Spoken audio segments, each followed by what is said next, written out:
Hi everyone. From reducing prices to supporting industries, subsidies, we all know they play a crucial role as a part of key economic policies. They are an important form of government intervention as well. So, from your exam perspective, it is definitely a significant topic that you could be tested on.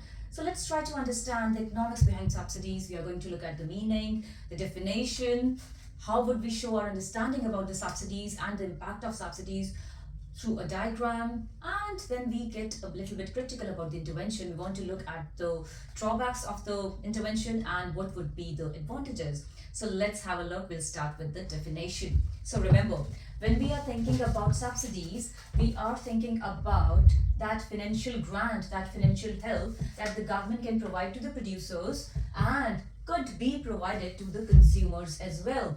So, in that sense, when we are thinking about the definition of subsidy from the producer's perspective, we can define subsidies as the payments to the producers to reduce the cost of production, which definitely is a good news, because when the cost of the production will reduce for the businesses, they will be able to increase their supply in the market.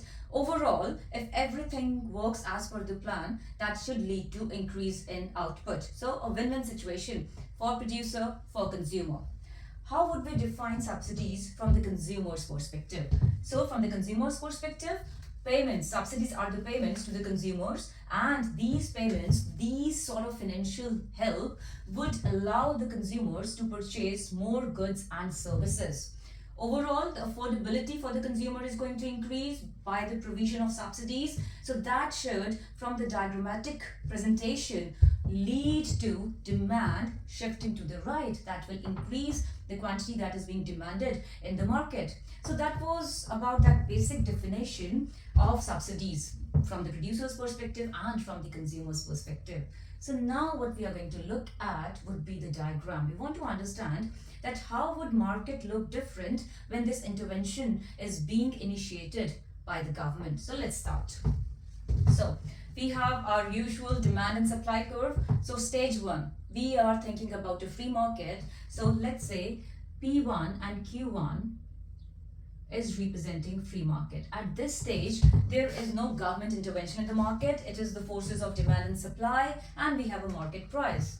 Now, let's take some example here. We are thinking about the government providing subsidies to the producers, to the businesses. For example, government providing financial grant to the businesses producing solar panels. So in that case, that financial grant would lead to a fall in the cost and supply because the government is supporting these producers. So overall, it's a good news that when the government introduces subsidy in that particular nature of industry, we will see supply shifting to the right. We will see that increase in supply leading to increase in the output. So where do we see that? So after introduction of the subsidy, we can see that the prices are going to go down from P1 to P2, the quantity that is being traded in the market, which is being supplied in the market and possibly would be consumed as well, would lead to Q2 output. So overall, again, looks like a good intervention because that intention of trying to help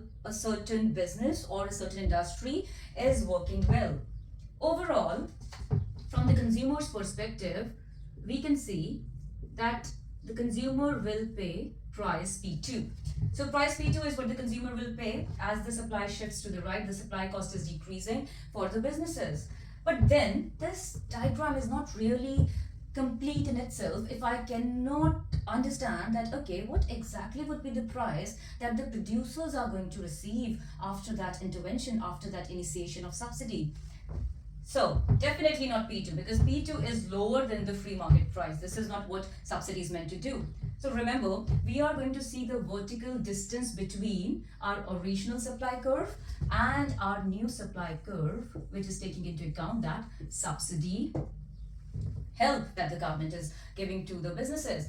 In this case, this vertical distance is the subsidy per unit that the producers are receiving as a form of government intervention, and it clearly shows that producers are actually in a beneficial position because this is the price that the producer is going to get after they receive that financial grant. So there are so many positive things happening with subsidies. So if we want to again go back to the basics, we saw that the free market was operating at P1 and Q1. The government introduces subsidies, which reduces the cost of supply for the businesses and reduces the prices for the consumer. So, shifting our supply curve to the right, leading to a new market equilibrium. So, quantity is expanding. We can see it is Q2 from Q1, and the prices have come down to P2. Overall, when the output is increasing, the businesses are able to sell more in the market, and with the help of that additional support from the government, this is the price that the producer will be able to achieve in the market. So, clear winners in this case, two economic agents we are thinking about. We are saying, okay, good news for the consumers because subsidies usually would be provided for the goods and the services which are essential or significant from economic welfare perspective. So, consumers are gaining, they are the winners. Definitely producers are winners as well because they have that protection blanket in form of government subsidy that will help them to operate in the market, and if they actually use their subsidies correctly, that could be a way forward for these businesses in a certain industry to be efficient and to improve with each investment that they can make back in their business. However, as always, we know economic policies are not always 100% perfect. Every intervention comes with some limitations. And trust me, subsidy is no different. Subsidy has its own set of advantages and disadvantages. So let's have a look. So I've just made this simple layout for you. So we'll start with advantages first. Let's talk about the good things about subsidies. So when we are thinking about the advantages, you can see that subsidies are meant to encourage positive externalities in the society. So they will be aiming at merit goods and services whenever the government is coming forward. It could be, supporting financial help from the producer's perspective or from the consumer's perspective. So this is an important aspect for you to relate to. So therefore, they are trying to correct market failure. When I'm talking about positive externalities, in that scenario, the government is trying to improve the problem of under allocation of goods or services with positive externalities. So, a very important intervention to correct market failure.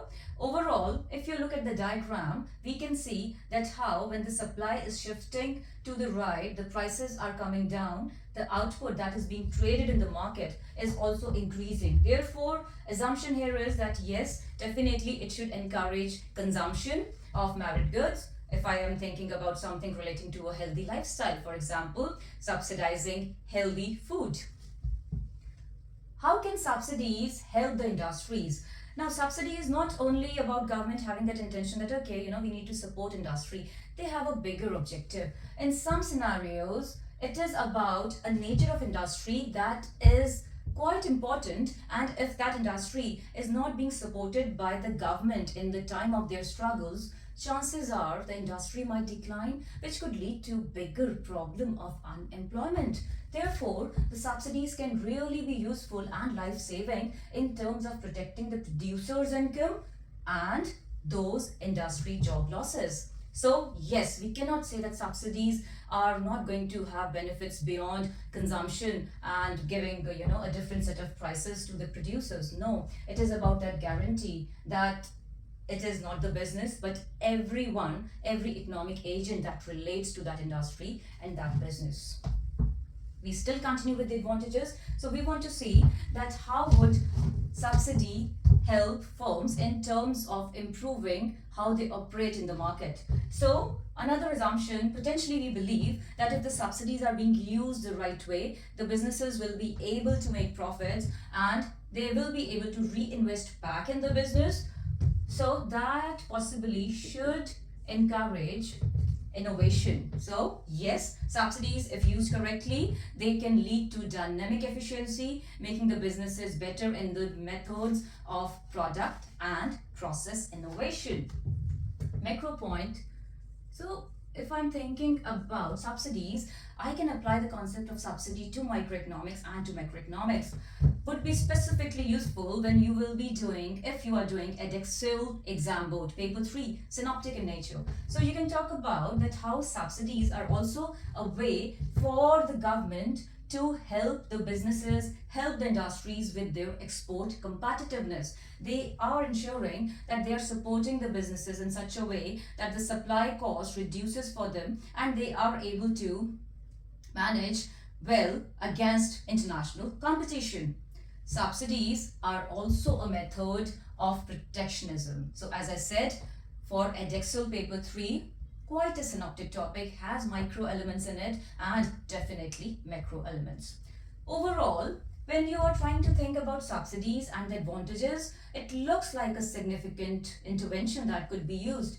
But every intervention which is coming in a form of support can have a problem. It's like the government is spoon feeding the industries, therefore can lead to dependency culture.